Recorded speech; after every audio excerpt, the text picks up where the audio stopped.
কিয়ামতকে দুই ভাগে ভাগ করছি।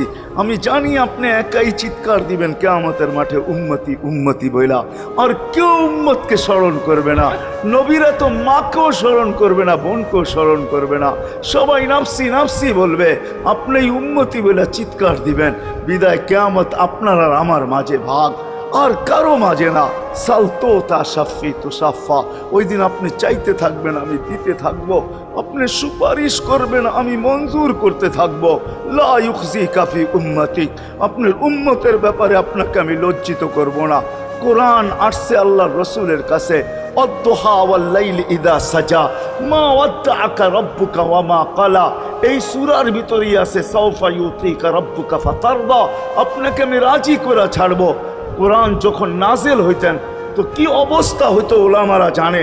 আল্লাহ রসুল ঘামতে থাকতেন, এতটুকু কষ্ট হইতো। কখনো কখনো বলতেন কাদার রু আইয়া খরুজ, মনে হয় আমার রুটা বাহির হয়ে চলে যাবে। ওই কষ্টের ভিতরে জিবরিল যখন সাউফা ইউতিকা রাব্বুকা ফাতারদা পড়তেছিল, ওইখানেই থামায়া দিছে, জিবরিল থামো। বলছে কেন, সূরা এখনো শেষ হয় নাই। বলছে থামো, আল্লাহ আমাকে রাজি করতে চাইতেছেন, আমি এই মুহূর্তেই আল্লাহর কাছে কিছু চাইতে চাইতেছি। বলছে তোমাকে সাক্ষী রেখা। বলছে কি চাবে? তো চিৎকার দিয়া বলতেছে ইলাহি লান আরদা, ইলাহি লান আরদা হাত্তা ইয়াকুনা ওয়াহিদ মিন উম্মতি ফিন নার। ও মাবুদ, ও ইলাহি, ও আল্লাহ, এক উম্মত জাহান্নামে থাকা পর্যন্ত আপনার উপরে রাজি হব। আল্লাহ, এক উম্মত থাকা পর্যন্ত রাজি হব না। যে আরশে যায় বলে নাই, কিয়ামতের মাঠেও বলবে না। উম্মতি চিৎকার দিবে, হাসান হোসাইন দিবে না। হাসান হোসাইন কলিজার টুকরা ছিল, কোনো একদিনের কাহিনী। হাসান হোসাইন জিজ্ঞাসা করছে নানা যান আপনি উত্তম না আমরা উত্তম? আল্লাহ রসুল সাদা সিধা জবাব দিছে আমি উত্তম, আমি সাইয়্যিদুল আউয়ালিন ওয়াল আখিরিন, আনা সাইয়্যিদা উলদি আদম, লিওয়াউল হামদি বিয়াদি ইয়াউমাল কিয়ামা। হায় হায়, আল্লাহর জান্ডা কিয়ামতের দিন আমাদের নবীজির হাতে থাকবে। মাধবদীর মানুষ বোঝেন আমি যেটা বুঝাইতে চাইতেছি। ওই হাসান হুসাইনের খবর নিবেন না, নিবে উম্মতের খবর। জিজ্ঞাসা করছে নানা যান আপনি উত্তম না আমরা? আল্লাহ রসুল বলছে আমি উম্মত। দুইজনে হাসতে হাসতে কুটা কুটা। আল্লাহ রসুল বলছে এত হাসো কেন? জবাব হয় নাই। মানি আমরা দুইজন উত্তম। কি কইরা তোমরা দুইজন উত্তম? প্রমাণ। আমাদের আম্মাজানকে চিনেন? তা আম্মার পরিচয় দিয়া বলতেছে উম্মুকা লাইসা বিশাই। আমাদের আম্মার সামনে আপনার আম্মা কিছুই না। আমাদের আব্বাকে চিনেন? আব্বার পরিচয় দিয়া বলতেছে আবুকা লাইসা বিশাই।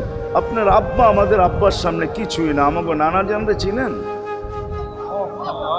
চিনেন আমাদের নানা জানকে? আমাদের নানা জানের সামনে জাদ্দুকা লাইসা বিশাই। আপনার নানা জানের তো মানুষ নামই জানে না। অনেকে আছে এখানে আল্লাহ রসুলের নানার নাম জানে না। জানেন? জানে না। আপনার নানার নামই মানুষ জানে না। আমাকে নানা জানকে চিনেন? তো দুইজনকে উঠায়া কোলে নিয়ে চুমা খাইতেছেন আর বলতেছেন তোমরাই উত্তম, মাইনা নিলাম। হায় হায়, ও মাধবদীর মানুষ যে কিয়ামতের মাঠে বলবেন, যে দুনিয়ার থেকে যখন বিদায় নিতেছিলেন, হায় হায়, মালাকুল মউত যখন অনুমতি চাইতেছিলেন বুকে হাত রাখবো কি রাখবো না, তো বলছে অনুমতি দিব। আইনা আখি জিবরিল, আমার ভাই জিবরিল কোথায়? তো বলছে দেখা আসছি ফি সামাইল উলা, প্রথম আকাশে। একটু পরে উনি সালাম দিয়া ঢুকছেন, ওনার চোখে পানি ছিল। তো বলছে আপনি কাঁদেন কেন? বলে আজকেই এলপিআরে চলে যাব, আর কোনোদিন ওহির বাহক হয়ে জমিনে আসবো না। আপনার পরে কোনো নবী নাই, কোনো রসুল নাই, আমারও ওহির কাজ শেষ। ওহির সুবাদে কখনো কখনো নৈকট্যময় জায়গায় চলে যেতাম, আজ থেকে আর যাওয়া হবে না। আমার চোখে পানি।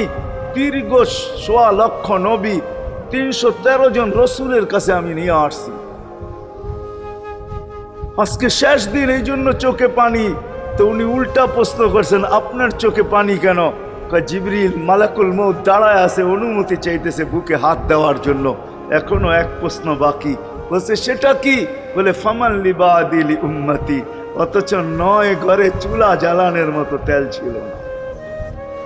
খাওয়া তো দূরের কথা, বাতি জ্বালানোর তেল ছিল না। আম্মা জান আয়েশা রাদিয়াল্লাহু তাআলা আনহা বলেন যদি তেল থাকতো তো তো খিদার তাড়না এতটুক ছিল, আগে তেল পান করে নিতাম। হাদিস উঠায় দেখেন লেখা আছে, 9 ঘর ছিল, 9 ঘর। হাসান হোসাইন ক্ষুধার্ত ছিল, আলী ফাতেমা ক্ষুধার্ত। কারো জন্য কোনো চিন্তা নাই যে আমার পরে আমার 9 ফ্যামিলির কি হবে, হাসানের কি হবে, হোসাইনের কি হবে, আলীর কি হবে, ফাতেমার কি হবে। যেই সময় চাইতেছেন ওই সময় বলতেছে, জিবরিল আমার পরে উম্মতকে কে দেখা রাখবে। লানত আমাদের জিন্দগির, লানত আমাদের জিন্দগির উপরে। এমন জিন্দগির থেকে জমিন ফাইটা মরা যাওয়া উচিত। আমি তো মাঝে মাঝে বলি আমাদের জমিনটা উল্টায় যাওয়া উচিত, যে মৃত্যু সময় বলতেছে আমার উম্মতকে কে দেখা রাখবে। জিবরিল ছুটা গেছেন, ছুটা আসছেন, আল্লাহ জবাব পাঠাইছেন, লা আতরুকু উম্মাতাকা ফারদা ওয়ালা ওয়াহদা। বন্ধু চলে আসেন, আপনার উম্মতকে আমি দেখা রাখবো, আমি দেখা রাখবো। হায় হায়, সবাইকে সালাম দিছেন একবার বা দুইবার, সবার দুরুদ পড়ছেন তো আল্লাহ একবার বা দুইবার, সালাম পড়ছেন কোন নবী রসুলের উপরে একবার কি দুইবার।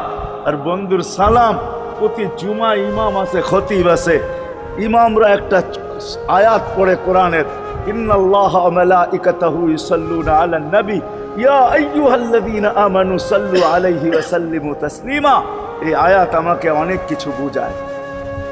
ইমাম ওলামারা, আলেম ওলামারা বলবে এই আয়াতে আমাদেরকে দুরুদ পড়ার হুকুম দিছেন, আমিও বলবো দুরুদ পড়ার হুকুম দিছেন। কিন্তু আমার প্রশ্ন আছে এখানে, আমার প্রশ্ন, আল্লাহ আমাদেরকে পড়তে বলতেছেন, ঠিক আছে, আমরা কয়দিনই থাকবো আর কয়দিনই পড়বো, একদিন তো আমরা মারা যাব, তো আপনার বন্ধুর উপরে দুরুদ কে পড়বে? আল্লাহ বলে, বেওকুফ দেখোস না, ফেরেশতাদের নাম নিছি, ফেরেশতারা পড়বে। আমি যদি আল্লাহকে উল্টা প্রশ্ন করি, একদিন তো ফেরেশতাও থাকবে না, মালাকুল মউত মারা যাবে। আপনি আরশের নিচে লিখেই রাখছেন, ইন্নী কাতাবতুল মাউতা আলা মান তাহতা আরশি আল্লাযী হাইলা ইয়ামুত ফাহুয়া ফাওকা আরশি।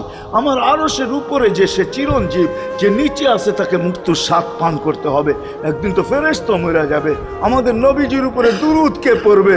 আল্লাহ বলে, গণ্ড মূর্খ, তুই দেখোস না প্রথম আমার নামটা আল্লাহ লেখা আছে, ইন্নাল্লাহা, আমি আল্লাহ পড়তে থাকবো, আমি আল্লাহ চিরঞ্জীব, আমার বন্ধুর দুরূদ কখনো বন্ধ হইতে দেই না, আর দিব না। হায় হায় হায় হায় হায়, ওই রসুল। আল্লাহ বলে উম্মতকে আমি দেখা রাখবো। জিবরিল বলতেছে, ইন্নাল্লাহা ইয়ান্তাযিরুক, আল্লাহ আপনার অপেক্ষা করতেছে। উর্দু জগতে খুশির বন্যা বইতেছে। কেন? সব নাচতেছে উর্দু জগতে, এমনকি আরশ পর্যন্ত ঝুমতেছে, হাবিব ইউসিলুল হাবিব। আজকে বন্ধু বন্ধুর কাছে চিরদিনের জন্য চলে আসবে। খুশির বন্যা চলতেছে, অনুমতি দেন না। আল্লাহ উম্মতকে দেখা রাখবে, যে মরার সময়ও চোখে পানি তো আমাদের জন্য পানি।